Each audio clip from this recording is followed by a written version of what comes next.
할렐루야. 우리 주 예수 성탄의 은총과 기쁨과 평강이 성도 여러분의 가정과 삶과 하시는 모든 일에 가득하시기를 예수님의 이름으로 축복합니다. 아멘. 오늘 사랑 성가대 너무도 귀한 찬양 감사드립니다. 또 마음을 다하여서 또 한마음이 되어서 올려드리는 찬송을 우리 하나님 기쁨으로 받으시고 영광 거두시고 또 찬양하는 입술 위에 크신 은총 베풀어 주시기를 기원드립니다. 오늘은 크리스마스의 소망이라는 말씀으로 제목으로 말씀을 증거하겠습니다.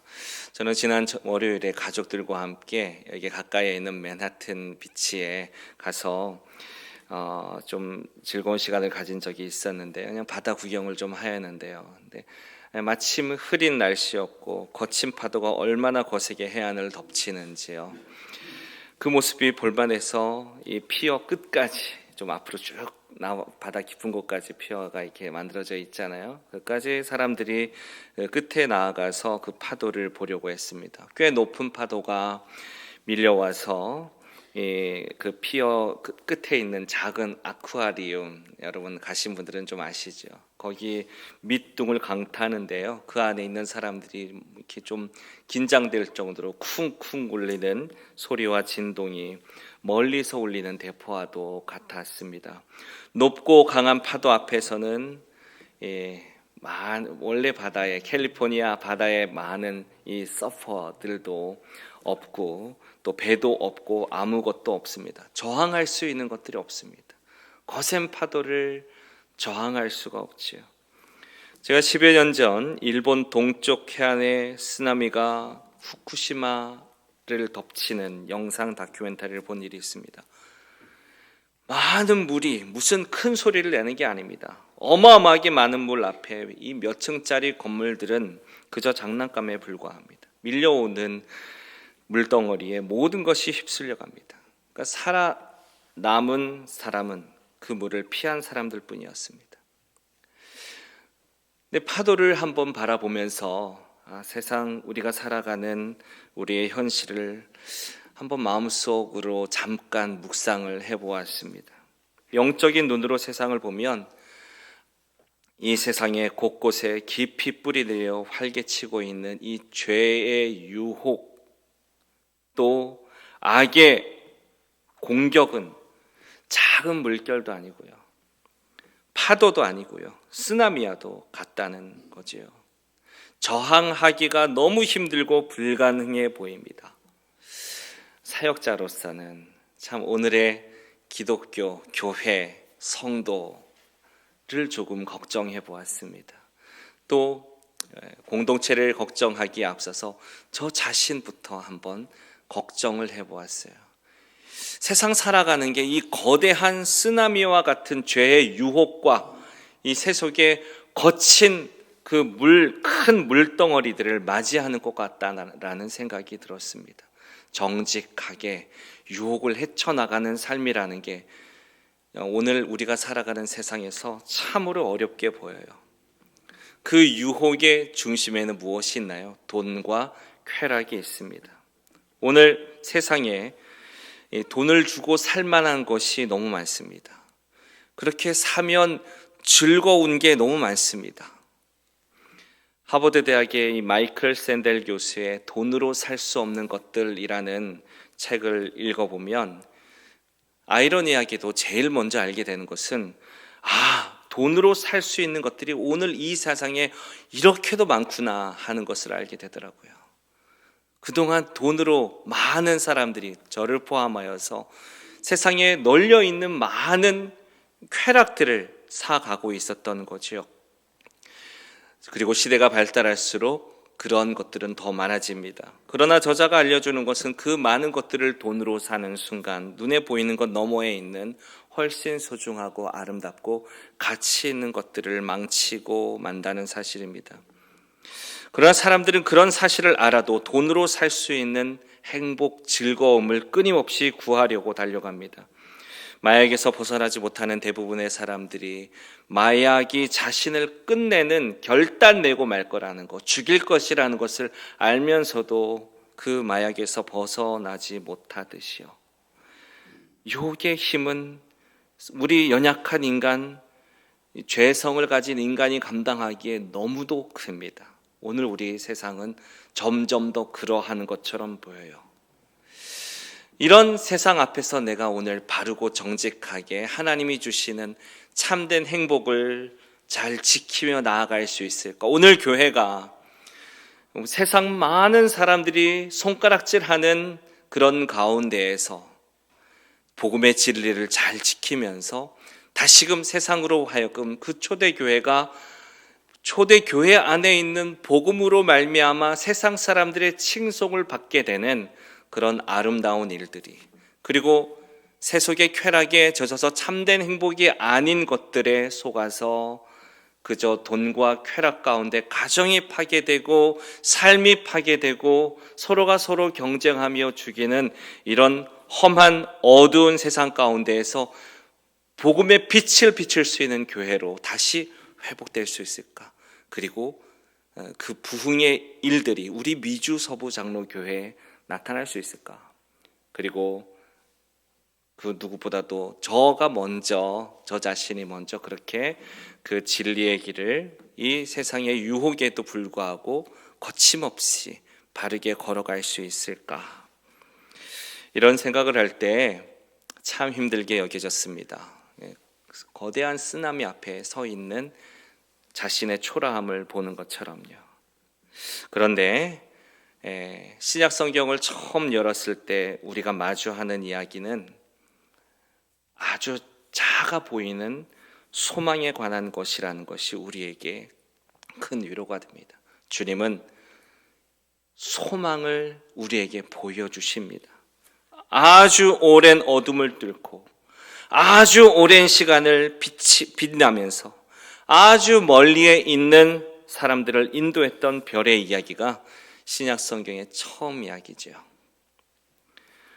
마태복음 2장 2절 말씀을 한번 읽어볼까요? 한번 읽어보겠습니다. 시작.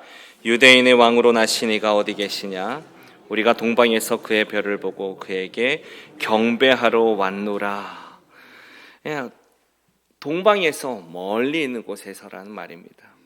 무엇을 보았나요? 별을 보았는데요. 이 별은요, 아주 멀리에서 세상 그 까만 어두운 밤 가운데서도 사람들을 인도할 수 있는 빛입니다.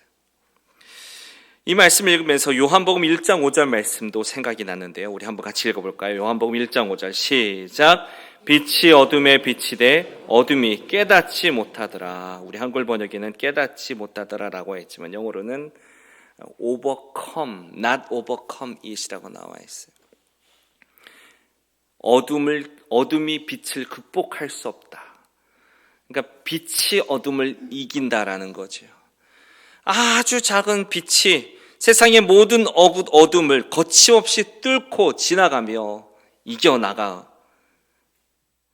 이 동방에 있는 멀리 있는 사람들을 예수님이 있는 이곳으로 이끌어주는 그 이야기를 보면서 세상은 어둠이 대부분이지만 그 어둠이 빛을 결코 막을 수 없다는 사실, 어둠이 빛을 결코 이길 수 없다는 사실을 다시 한번 새겨보게 됩니다. 우리 안에 있는 생명의 빛, 예수님의 빛은 이 세상의 거대한 쓰나미와 같은 어떤 어둠도 다 이길 줄 믿습니다. 이 믿음을 우리에게 주시는 말씀입니다. 말씀을 읽으면서 더욱 깨닫게 되는 것은 나는 어둠의 거대함만을 보아왔는데 동방에서 베들레헴까지 여행한 이 먼 거리를 여행한 이 사람들은 작은 별빛 하나에 모든 것을 걸고 살았다는 사실입니다. 그들이 걸어 멀리에서 온 것은 그 별빛 하나 보고 온 거예요. 우리가 보아야 할 것은 무엇입니까? 거센 파도나 어마어마한 쓰나미와 같은 어둠과 내 앞에 놓여 있는 절망의 크기가 아니라 우리에게 선물로 주어진 참된 소망입니다. 크리스마스는 그 소망이 우리에게 있다는 것을 알려줍니다. 여러분, 무엇이 소망입니까? 누가 우리에게 오셔서 우리와 함께 계시다는 사실인데 누구인가요? 우리 마태복음 1장 23절 한번 같이 읽겠습니다. 시작. 마태복음 1장 23절 말씀입니다. 없나요? 제가 한번 읽어드립니다. 보라, 처녀가 잉태하여 아들을 낳을 것이요 그의 이름은 임마누엘이라 하리라 하셨으니 이를 번역한즉 하나님이 우리와 함께 계시다 함이라. 여러분, 누가 우리와 함께 계십니까? 하나님이 우리와 함께 계시다. 마태복음 1장에서 우리에게 들려주는 이야기입니다. 우리와 함께 하시는 하나님, 그 하나님이 우리의 소망입니다. 본문 말씀을 읽으면서 우리가 놀라는 것은 이 성탄의 소망의 소식이 모두에게 일어난 사건이지만은요, 그 소망의 소식을 누리는 자는 아주 소수라는 사실입니다. 누가 누립니까? 누가 제일 먼저 누리나요? 바로 어둠 속에서 빛나는 별을 따라서 모든 것을 걸고 아주 멀리에서 온 사람들이 누립니다. 그러니까 동방, 멀리서 온 사람들이 이 소망을 만나게 되었다는 사실을 우리는 주목해야 합니다. 사실 그것은 주님과 가까이 있다고 생각하는 사람들에 대한 경고입니다. 실상은 주님과 가장 가까이 있다고 생각하는 너희들이 주님으로부터 멀리 떨어져 있는 사람일 수도 있다라는 경고이지요. 마태복음 2장 3절 4절 말씀 다시 한번 읽어볼까요? 시작. 헤롯과 온 예루살렘이 듣고 소동한지라 왕이 모든 대제사장과 백성의 서기관들을 모아 그리스도가 어디서 나겠느냐 물으니, 주님으로부터 가장 가까이 있다고 여겨지는 사람들, 실제로도 가까이 있었지요. 예루살렘에 있었으니까요. 헤롯 그리고 예루살렘 사람들이 가장 사실은 주님과 가까이 있는 사람들이었는데요. 헤롯은 큰 성전을 지은 유대인의 왕이었고요. 그리고 예루살렘 도성의 사람들은 당시 그 세상 그 시대의 주류였다고 할 수 있습니다. 그리고 말씀에 보니까 대제사장 서기관들, 그러니까 성경 교사들이며 백성들의 지도자들이고 제사의 집례자들이었습니다. 그러나 아이러니하게도 주님과 가장 멀리 있는 사람이었다는 사실, 그러니까 주님이 가장 가까이 있는데도 불구하고 실제로 그렇게 주님 곁에 있는 사람들인데 사실은 오늘 말씀을 보니 가장 멀리 있는 사람들입니다. 주목해야 할 표현은 이 3절 말씀의 소동한지라라는 뜻이에요. 그들은 진리를 괴로워하는 자들이었습니다. 왜 그들이 주님과 가까이 있었지만 주님과 가장 멀리 있는 사람이었을까요? 그들은 진리를 괴로워하는 사람들이었어요. 이 3절 말씀에 소동하다라고 번역된 이 헬라어 단어의 뜻은 괴롭다라는 뜻입니다. 영어에는 he was troubled라고 나와 있죠. 그러니까 진리를 괴로워한 거예요.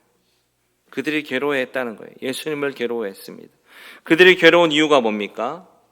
그들은 이미 세상의 어둠과 절망에 휩쓸려 사는 것에 만족하고 있는 사람들이었기 때문입니다. 너무 가진 것이 많아요. 그리고 이미 그들은 세상의 어둠 속에서 즐거움을 누리며 살고 있었기 때문입니다. 그러니까 세상의 이치 따라서 돈과 쾌락 가지고 내 마음대로 내 뜻대로 내가 즐거운 대로 행복하게 살아가는 거, 그거 세상 이치잖아요. 근데 그렇게 살아가는 거 정상일까? 네, 결국 그렇게 살아가다가 진리를 괴로워하고 주님 정말 소중한 분이 옆에 계신 것을 잊어버리고 살다가 망하고 마는 거, 이게 신약 성경의 이야기입니다. 영화 쇼생크 탈출을 한번 보셨을 거예요. 좀 우리 나이 어리신 분들은 모를지 모르겠는데 대단히 명작이죠. 여기에 보면 감옥에 약 40여 년 아주 오래 갇혀 살았던 사람이 이제 한 40여 년 지나서 석방시켜 준다고 하니까 오히려 그 사람이 소동을 일으킵니다. 나가기 싫다는 거예요. 감옥에서 나가기 싫어요. 그래도 법이니까 그는 석방돼 없습니다. 그러나 영화에 보면 그가 얼마 되지 않아서 스스로 목을 메어 죽습니다. 그때 영화는 사람들에게 묻습니다. 그가 왜 죽었을까?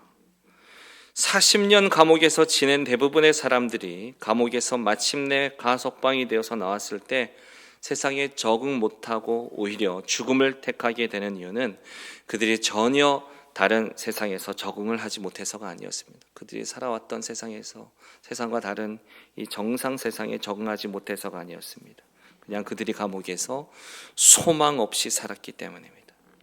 그러나 영화의 주인공 앤디라고 하는 한 사람은 억울한 누명을 쓰고 수십 년 형을 받고 감옥에 들어와서 상상하기 힘든 고초를 겪게 됩니다.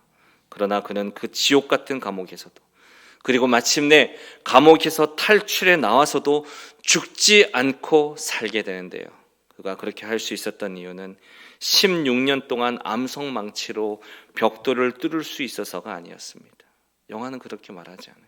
그는 소망을 추구하며 살았기 때문입니다. 세상의 죄와 어둠을 즐기는 사람은 마치 감옥에 적응하는 사람과 같습니다. 소망이 필요 없고 진리가 오히려 괴롭습니다.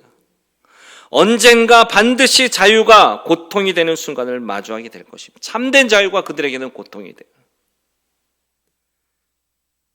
지금 세상에 누리는 돈과 쾌락과 그 즐거움이 영원할 거라고 생각하면 그보다 더 어리석은 착각이 없습니다.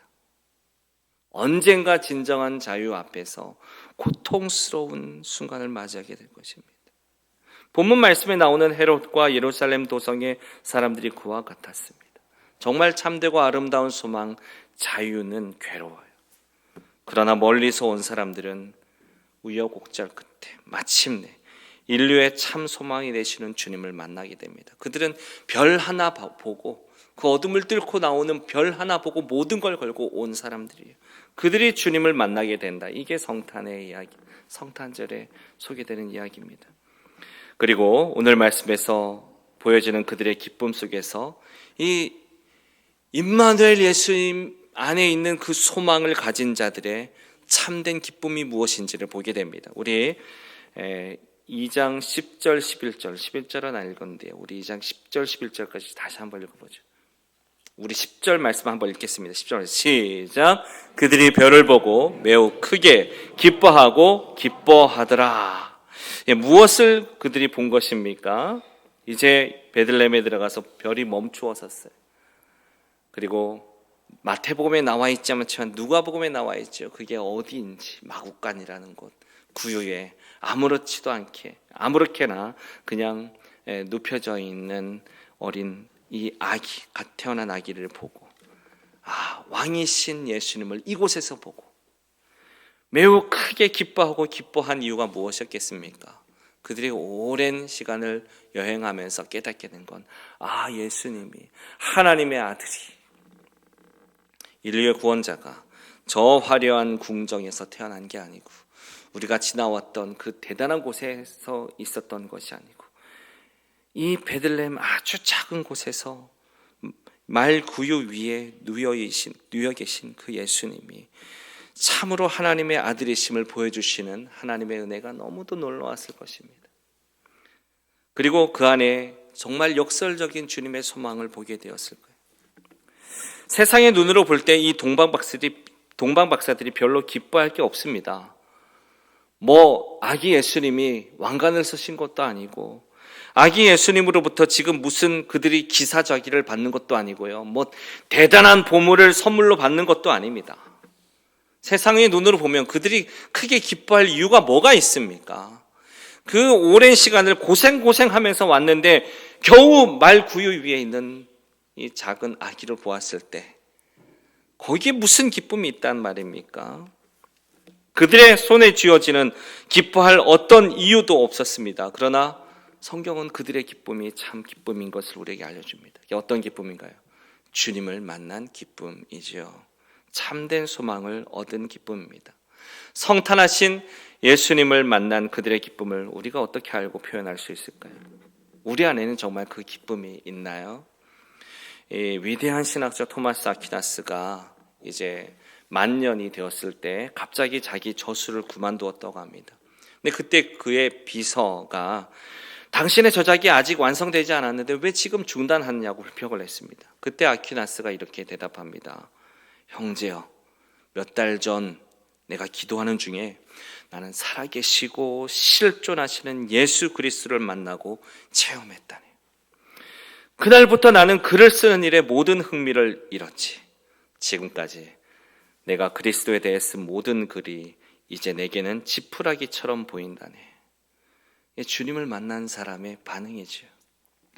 그 주님을 만나니 그 주님에 대해서 그동안 써왔던 위대한 저작들을 아무것도 아니라는 것, 내가 어떻게 귀하게 아름답게 대단하게 표현한 그 표현으로도 감당할 수 없는 충만함이 주님을 만난 자 안에 있다는 사실입니다.